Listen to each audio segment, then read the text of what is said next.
बिस्मिल्लाहिर्रहमानिर्रहीम। अस्सलाम वालेकुम जी। प्रोफेशनल प्रैक्टिसेस का सब्जेक्ट जो है हम वो देख रहे हैं। उसका जो नेक्स्ट टॉपिक है वो है डिज़ाइन। हमारा इंटेलेक्चुअल प्रॉपर्टी, हमारा चैप्टर नंबर 6 जो है वो चल रहा है। डिज़ाइन बेसिकली हमारी अगली कॉपीराइट के बाद आती है इंटेलेक्चुअल प्रॉपर्टी, जिसके अंदर हमने क्या करना होता है कि ये देखना होता है कि हम जो यूनिक या ऑर्नामेंटल डिज़ाइन की चीज़ बना के मार्केट में दे रहे हैं एज अ प्रोडक्ट के तौर पे, क्या उसके ख़िलाफ़ आपको किसी भी किस्म का प्रोटेक्शन मिलता है या नहीं मिलता। तो जैसा आप कोई मार्कर बना लेते हैं, जैसा आप ये कह लें कि कोई भी ऐसा सॉफ्टवेयर बनाते हैं, उसकी डिज़ाइनिंग कुछ इस तरह से करते हैं जो बड़ी यूनिक होती है, तो आप उसके अगेंस्ट क्या करते हैं, कॉपीराइट क्लेम करते हैं या उसके अगेंस्ट प्रोडक्शन जो है वो क्लेम कर रहे होते हैं। अब यहाँ पे हमारे पास डिज़ाइन दो तरह के होते हैं, एक अनरजिस्टर्ड डिज़ाइन होता है, एक रजिस्टर्ड डिज़ाइन होता है। जो अनरजिस्टर्ड डिज़ाइन होता है वो उसको प्रॉपर मतलब कि उसके अगेंस्ट किसी भी किस्म की सिक्योरिटी नहीं ली जाती किसी भी गवर्नमेंट की इंस्टीट्यूशन की तरफ से। तो उसकी अगर कोई बंदा कॉपी कर लेता है या मिलती जुलती चीज़ बनाता है तो उसके खिलाफ किसी भी किस्म का कानूनी एक्शन नहीं होता। अलबत्ता अगर तो वो डिज़ाइन रजिस्टर्ड है तो उसमें ये देखा जाता है कि कितने परसेंट उसका पोर्शन कॉपी किया जा रहा है। अब ये नहीं है कि 100% जो है उसके खिलाफ प्रोटेक्शन मिल जाए। कुछ चीज़ें जो है वो कॉपीएबल भी होती हैं, जैसे हमने कॉपीराइट के अंदर पढ़ा था कि 10 से 12% तक जो है वो इजाज़त उसकी मिल जाती है। तो यहाँ पे वो ये कहता है कि अगली बात ये है कि जो रजिस्टर्ड आपके डिज़ाइंस होते हैं वो भी देखने पड़ते हैं कि क्या पिछले 15 सालों से कोई ऐसी चीज़ अवेलेबल तो नहीं है मार्केट के अंदर कि जिसको कॉपी पेस्ट करके यहाँ पे बनाया गया हो।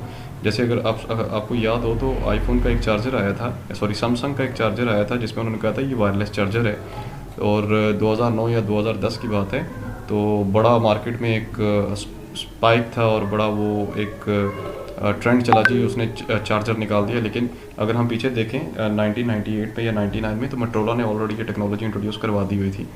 आगे चलते हैं थोड़ा सा, यहाँ पे हमारे पास डिज़ाइन जो है वो चल रहा है। आगे डिज़ाइन में आते हैं रजिस्टर्ड डिज़ाइंस की, मैंने आपको बात बता दी है जो कि क्या होते हैं, रजिस्टर्ड होते हैं। उसके बाद अगली हमारी जो इंटेलेक्चुअल प्रॉपर्टी आती है बेटे, उसमें आता है हमारा ट्रेडमार्क। ट्रेडमार्क बेसिकली क्या होता है, कोई भी सिंबल होता है या कोई भी ऐसा निशान होता है, कोई साइन, कोई ऐसी बात होती है जिसको देखने के बाद हम उस कंपनी की क्या करते हैं, पहचान करते हैं। फॉर एग्जांपल मैकडॉनल्ड्स का ट्रेडमार्क है, पेप्सी का ट्रेडमार्क है, इसी तरह डिफरेंट किस्म के ब्रांड्स हैं। KFC का खैर नाम ले लिया मैंने। तो ये जैसे बाबा बेकर्स हैं, इनका एक ट्रेडमार्क है, तो जिसको देखने के बाद आपको फौरी उसकी पहचान हो जाती है कि भाई ये किस पर्पज़ के लिए बना हुआ है या ये क्या सर्विसेज प्रोवाइड करती हैं। जैसे अगर आप हॉस्पिटल में देखते हैं तो प्लस का साइन होता है रेड कलर का, जिसको देखते साथ ही आपको पता चल जाता है कि ये मेडिकल की सर्विसेज प्रोवाइड करेंगे। अब उसके बाद ट्रेडमार्क के अंदर जो है वो दो चीज़ें वंस अगेन आ जाती हैं, registered and unregistered. Registered trademark जो है वो आपने 94 एक्ट के तहत उसको रजिस्टर करवाना होता है USA के अंदर, और अनरजिस्टर्ड जो आपके पास होते हैं यहाँ पे डिज़ाइन ट्रेडमार्क्स होते हैं उसकी परमिशंस खुली होती है। लेकिन मोस्टली क्या होता है कि जो अनरजिस्टर्ड डिज़ाइंस होते हैं ना, उनके लिए किसी भी किस्म की ये समझ लें कि कोई स्पेसिफिक लिमिट्स नहीं होती कि आपने ये नहीं करना है या इतना परसेंट पोर्शन आप कर सकते हैं। मतलब अनरजिस्टर्ड जो ट्रेडमार्क्स होते हैं वो लॉट ऑफ होते हैं। आप अपनी मर्ज़ी से कोई भी इंटरनेट से उठा के आप कोई अपना ट्रेडमार्क बनाएं और उसको एज अ लोगो के तौर पे आप लगाते हैं। रजिस्टर्ड ट्रेडमार्क की बात कर रहे हैं जी, ground for the refusal of the registration. ऐसे वो कौन कौन से ग्राउंड्स हैं जिसपे जो लीगल जो आपके इदारे होते हैं वो उसको रजिस्टर्ड करने से इनकार कर देते हैं। देखें लॉट ऑफ ग्राउंड्स होते हैं। आप ट्रेडमार्क कोई ऐसा ना बनाएं जिसमें सबसे पहली बात यह है कि वैल्यूज़ या रिलीजन किसी चीज़ की खिलाफ वर्जी हो रही हो। दूसरी बात यह है कि उस कंट्री के इंटरेस्ट के खिलाफ हो। तीसरी बात यह है कि उससे किसी किस्म का गलत कोई साइन जा रहा हो। जैसे पेप्सी का अगर आप निशान देखते हैं ना, तो पेप्सी का पुराना जो ट्रेडमार्क था और अभी वाला जो ट्रेडमार्क है उसके अंदर चेंज है। आप इंटरनेट से सर्च करके भी उसको देख सकते हैं। तो पुराने वाले में मसला ये आ रहा था कि कुछ एरियाज़ के अंदर उसको रिलीजनली वो एक नेगेटिव कंसीडर किया जाता था, इसलिए पेप्सी ने थोड़ा सा उसके अंदर क्या किए, मॉडिफिकेशंस किए हैं ताकि जहाँ तक ये ब्रांड नहीं भी जा सकता वहाँ पर जाए।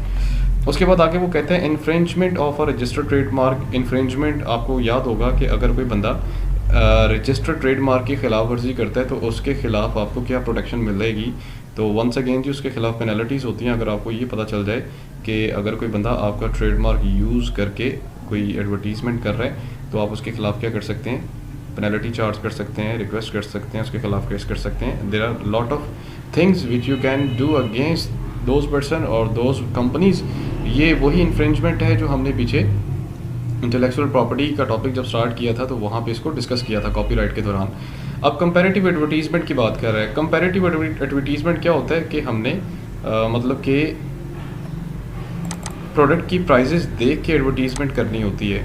तो ये भी बेसिकली जो है फॉर एग्ज़ाम्पल आपने कोई ट्रेडमार्क लगाया हुआ है, उसकी वजह से आपने प्राइस एक चीज़ की रखी हुई है इतनी, लेकिन आप वही ट्रेडमार्क यूज़ करके कोई और कंपनी जनाब चलाने की कोशिश कर रहे हैं, तो उसकी प्राइस आप रखते हैं उतनी, तो वो बेसिकली क्या होगा, आपकी वो चीज़ जो है उस चीज़ के अगेंस्ट होगी, तो वो चीज़ आपकी प्रॉब्लम करेगी। ये बेसिकली कंपैरेटिव एडवर्टीज़मेंट में भी ये बात आ जाती है कि अगर कोई बंदा आपका ट्रेडमार्क यूज़ करके अपनी दुकान चमका रहा है तो उसके खिलाफ भी क्या होता है, केस चार्ज किया जाता है। अदर नॉन इन्फ्रिंजिंग एक्ट्स की बात कर रहे हैं जी बेटे, ये सेल्फ स्टडी है जी, आपने क्या करना है।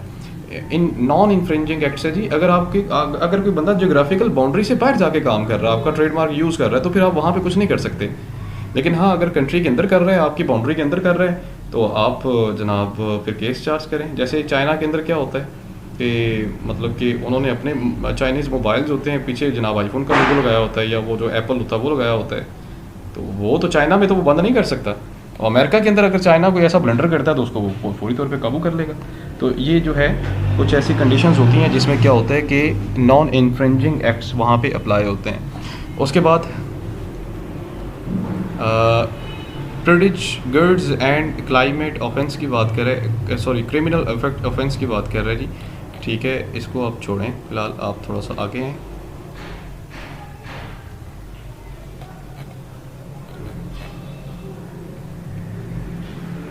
हाँ जी, बस यहाँ तक है जी बेटे। आपका जो है बेसिकली आपकी जो इंटेलेक्चुअल प्रॉपर्टी वाला टॉपिक था ये यहाँ पे कवर हो रहा है। आगे डोमेन नेम्स आ रहे हैं।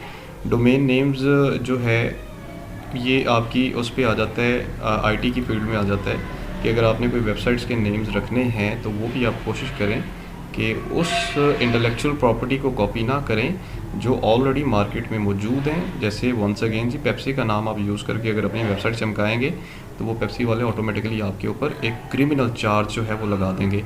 अगली जो आपकी इंटेलेक्चुअल प्रॉपर्टी आ रही है बेटे, उसका नाम है पेटेंट। पेटेंट बेसिकली क्या होता है सॉरी, पेटेंट भी डिज़ाइनिंग के साथ जो है कंसर्न कर रहा होता है कि आप जो चीज़ें फॉर एग्जांपल बना रहे होते हैं वो उसके ख़िलाफ़ आप क्या करते हैं, आप कोई प्रोटेक्शन राइट ले लेते हैं। पेटेंट के अंदर क्या चीज़ होती है जी, आपने कोई इन्वेंशन की होती है या आपने कोई मॉडिफिकेशंस की होती हैं।